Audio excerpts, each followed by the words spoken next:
Seorang raja membuat sayembara. Siapa yang bisa menebak kulit apa ini, maka dia akan dinikahkan dengan putrinya yang cantik. Berbagai pria kemudian datang dari segala penjuru. Kulit raksasa ini dia raba, kemudian mencabut sehelai bulu. Lalu dengan percaya diri dia menjawab, "Ini adalah kulit babi." Sayangnya raja berkata bukan. Selanjutnya giliran pria ini. Sang tuan putri nampak gugup karena dia nggak mau nikah sama om-om. Pria ini lalu mengeluarkan kaca pembesarnya, kemudian menjawab, "Ini adalah kulit gajah." Dengan cemas tuan putri melihat ke ayahnya. Ternyata jawabannya bukan. Hal ini pun membuat sang putri jadi lega.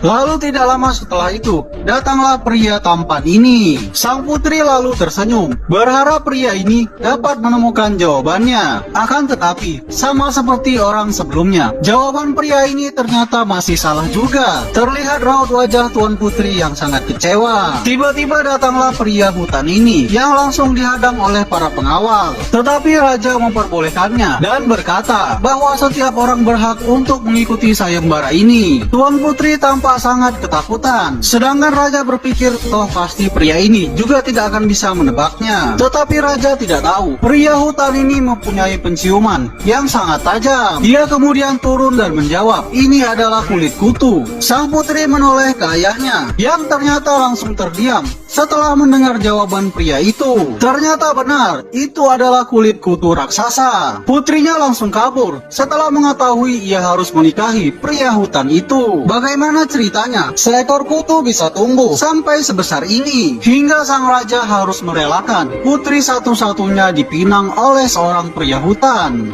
Ini adalah seekor kutu raksasa yang dipelihara oleh seorang raja. Gimana nggak tumbuh besar dan sehat? Tiap hari si kutu ini makan daging wagyu. Cerita bermula ketika 1 tahun yang lalu. Putri sang raja mengadakan konser di istana. Tiba-tiba tangan sang raja dihinggapi oleh seekor kutu. Bukannya menonton konser anaknya, raja ini malah sibuk sendiri bermain-main dengan kutu itu. Sampai-sampai ia tidak sadar konsernya sudah selesai. Raja lalu membawa kutu itu ke dalam istana dan memberikannya makanan, serta membuatkannya sebuah kandang yang sangat mewah. Semenjak saat itu sang raja jadi sibuk sendiri bermain-main dengan kutu peliharaannya. Saking parahnya bahkan raja ini tidak peduli lagi dengan kondisi kerajaannya. Tiap hari kerjaannya hanya main dengan kutu.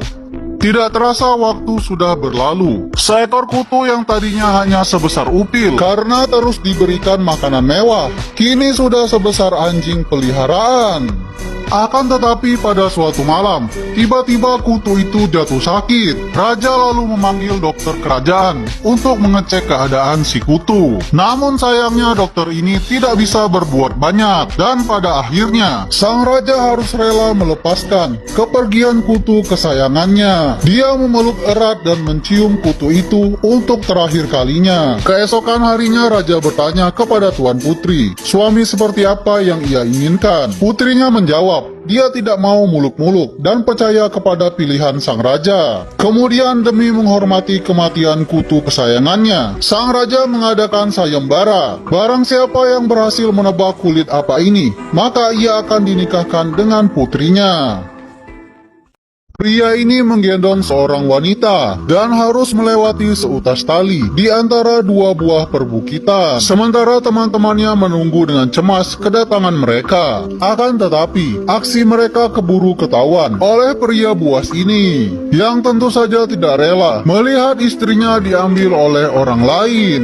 Menurut kalian, berhasilkah mereka kabur dari manusia ini? Setelah menang sayembara, pria ini membawa tuan putri kembali ke rumahnya, yang ternyata berada di atas sebuah bukit. Naiknya saja sudah sangat butuh perjuangan. Gak mungkin lagi deh bisa turun dan kabur dari sini. Tempat tinggal pria ini pun sangat tidak layak dibandingkan dengan istana yang biasa dia tinggali. Tuan putri yang tadinya cantik dan glowing, sekarang malah mirip orang jalanan. Kasihan sekali nasibnya. Pada suatu hari, dia mendengar ada orang yang lewat, kemudian langsung minta pertolongan untuk diselamatkan dari sang pria hutan. Karena diiming-iming mengiring-iringi hadiah. Wanita ini pun langsung setuju. Dia kemudian berkata agar Tuan Putri menunggunya sampai besok, dan bala bantuan akan segera datang. Dan benar saja, keesokan harinya ada seorang pria yang datang menjemput Tuan Putri. Wanita ini lalu digendong, dan perlahan pria ini melewati seutas tali di antara dua buah bukit. Namun sayangnya, pria ini tiba-tiba sadar istrinya sedang dibawa kabur oleh orang lain. Pria ini sangat marah. Dia lalu bergelantungan di tali itu dan mencoba mengejar pria tersebut. Untungnya mereka berhasil sampai tepat waktu. Tali itu kemudian dipotong hingga putus, membuat sang pria hutan terjatuh. Melihat hal itu, Tuan Putri ini langsung gembira dan memeluk semua orang yang menyelamatkannya. Kereta kuda ini sedang membawa Tuan Putri menuju kerajaan. Tapi tiba-tiba datanglah pria hutan ini menyerang dan ingin mengambil kembali sang Tuan Putri. Untungnya putri itu berhasil kabur dari kereta, sementara sang pria buas ini berhasil menghabisi semua orang di dalamnya. Mereka bertiga lalu kabur dan bersembunyi di balik bebatuan. Sementara sang pria hutan sudah semakin dekat. Dalam keadaan darurat, pria ini lalu meminum sebotol Pertamax Turbo. Api lalu disumburkan hingga membakar pria hutan itu. Akan tetapi, ternyata pria ini terlalu kuat. Api kecil ini tidak mampu menahannya. Pada saat ini Tuan Putri tidak punya teman lagi yang tersisa untuk membantunya. Dan akhirnya hanya bisa bersembunyi sambil menangis. Dengan mudah ia dapat ditemukan oleh pria ini. Tuan Putri lalu pura-pura bersedih untuk mendapatkan simpati dari manusia hutan. Pria ini membiarkan Tuan Putri memeluknya dari belakang tanpa rasa curiga sedikit pun. Ketika dia lengah, tiba-tiba sebilah pisau keluar dan langsung menewaskan pria ini. Setelah membunuh pria hutan, Tuan Putri langsung pergi ke istana. Raja ini merasa sangat bersalah kepada putrinya. Dia sampai menangis dan berlutut di depan putrinya ketika ia kembali. Dan untuk menebus kesalahannya, sang raja menyerahkan tahta kerajaan kepada putrinya.